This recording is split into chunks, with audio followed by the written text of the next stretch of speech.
영화로 읽는 성경 이야기입니다.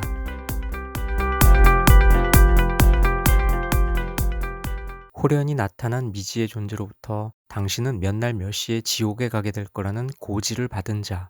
그 시간이 되면 어디선가 나타난 지옥의 사자들에게 참혹한 죽임을 당합니다.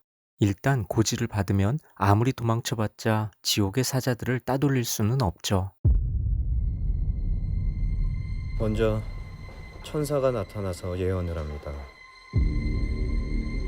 먼저 예언을 듣는 수치인의 이름을 이야기하게 돼요. 누구누구 당신은 몇 날 몇 시에 죽는다. 그리고 지옥에 간다. 그리고 그 시간이 되면 그 예언은 지옥의 사자들을 통해 이루어집니다.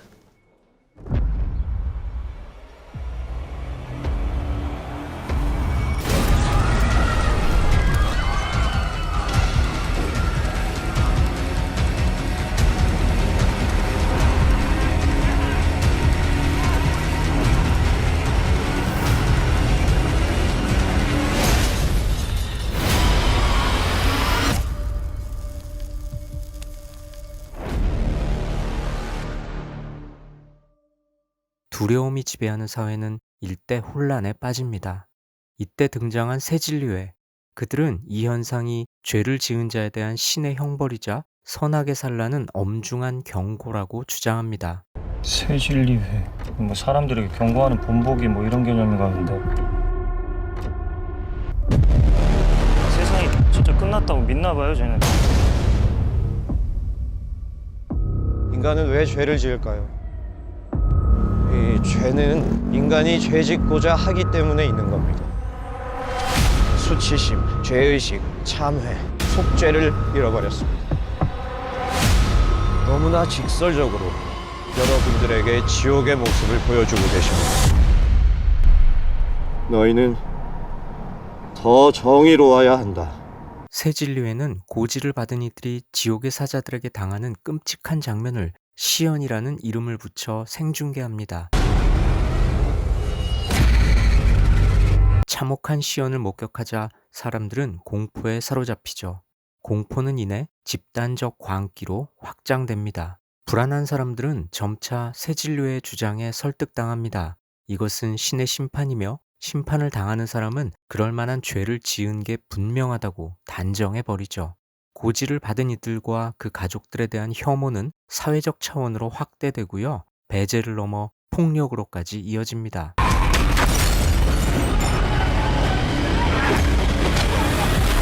이 상황을 등에 업고 새진리회는 행정부 이상의 권력을 갖게 됩니다.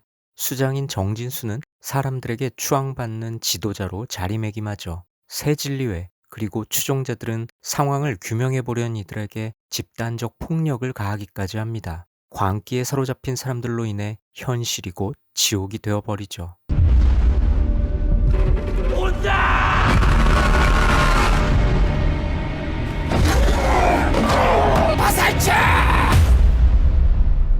새로운 세상에 오신 여러분, 환영합니다.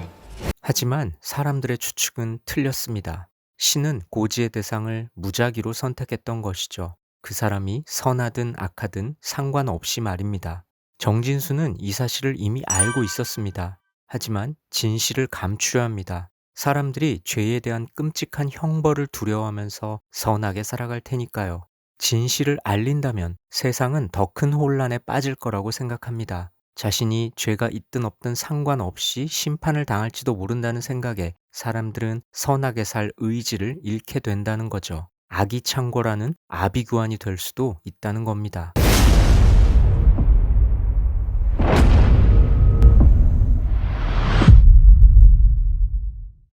공포가 세상 사람들을 죄에서부터 해방시킬 거야. 정진수는 심판에 대한 공포가 사람들을 선으로 이끈다고 믿습니다. 마치 자동 판매기에 동전을 넣으면 정확히 동전 가치만큼의 상품이 배출되듯이 심판에 대한 공포가 사람들에게 기계적으로 선을 강제할 수 있다는 거죠. 물론 그렇습니다. 죄에 대한 형벌이 죄를 억제한다는 건 부인할 수 없습니다. 그런데 인간은 그렇게 단순한 존재가 아닙니다.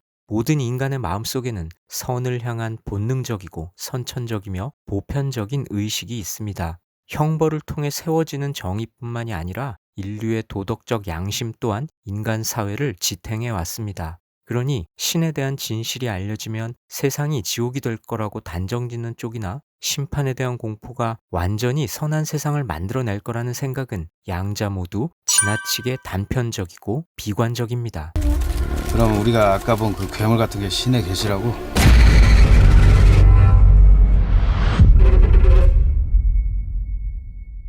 지옥의 신은 괴팍합니다. 무작위로 심판을 하죠. 그것도 공개적으로 마치 살인을 즐기는 살인마처럼 말입니다. 그러니 심판을 당하는 자들은 자신의 죄목도 모른 채 죽게 됩니다. 지옥의 사자들은 그가 무슨 죄를 지었길래 벌을 받는지 말해주지 않습니다. 그저 참혹하게 형벌을 집행할 뿐이죠. 심판의 시연과 당사자의 인생 간에는 아무런 도덕적 인과관계나 논리가 존재하지 않습니다. 이해할 수 없는 고지, 그리고 그 고지를 당하는 이들의 고통이란 무작위로 당하는 자연재해나 각종 사고, 원인을 알 수 없는 고통과 마주하고 나는 우리네 인생을 떠올리게 합니다.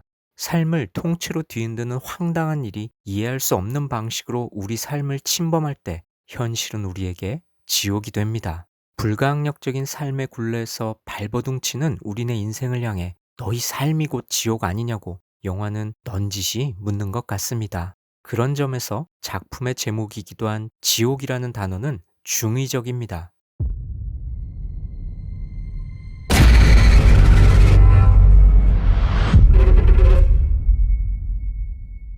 혐오와 조롱, 배제와 폭력이 난무하는 집단적 광기가 사회를 지배할 때 지옥은 미지의 영역이 아니라 경험의 장이 되어버립니다. SNS나 1인 미디어는 고지받은 자를 지독한 혐오와 조롱의 대상으로 만들어버립니다. 그 과정에서 최소한의 인간다움조차 찾아볼 수 없죠.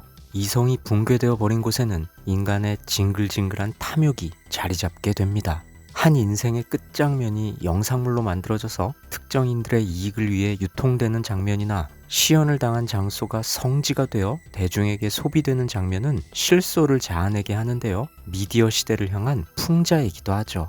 싱글맘 박정자, 그녀는 고지를 받았는데요. 엄청난 금액을 줄 테니 시연 당하는 장면을 생중계하자는 새진리회의 제안을 받아들입니다. 자신이 심판당한 후 홀로 남겨질 어린 자녀들을 위해 이 끔찍한 일을 기꺼이 감내하는 것이죠. 그런데 그녀는 이 일로 큰 돈을 벌게 되었으니 자신에게는 행운이라며 자위합니다. 그녀의 모습은 가난 때문에 인간의 존엄이 손쉽게 파괴되어 버리는 현대사회의 서글픈 자화상이기도 하죠.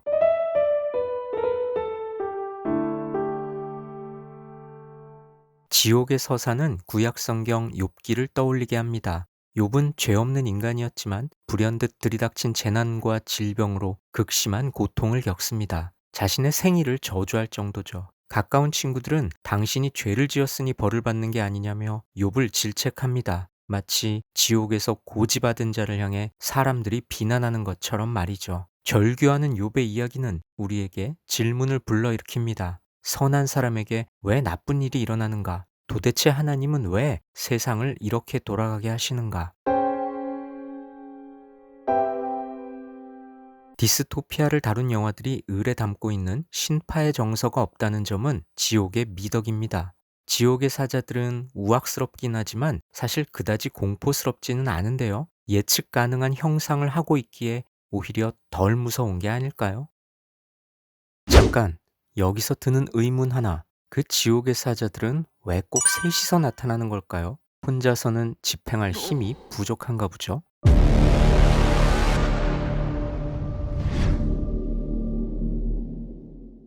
지옥이 그려내는 음울한 디스토피아의 모습에는 우리네 현실이 투영되어 있습니다. 혐오와 배제, 광기에 사로잡힌 사람들을 보여주면서 죽어서 가는 지옥보다 현실이 더 공포스럽지 않냐고 묻는 것 같습니다.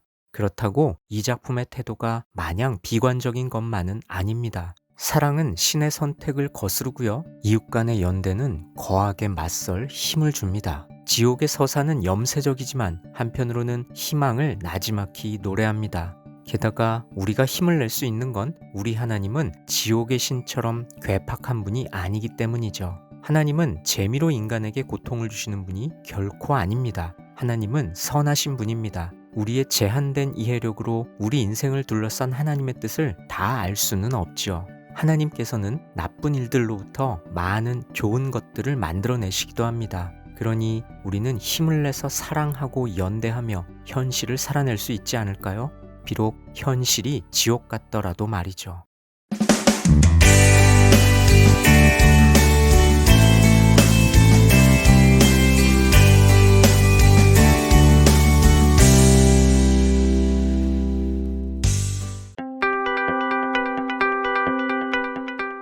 영화로 있는 성경 이야기입니다.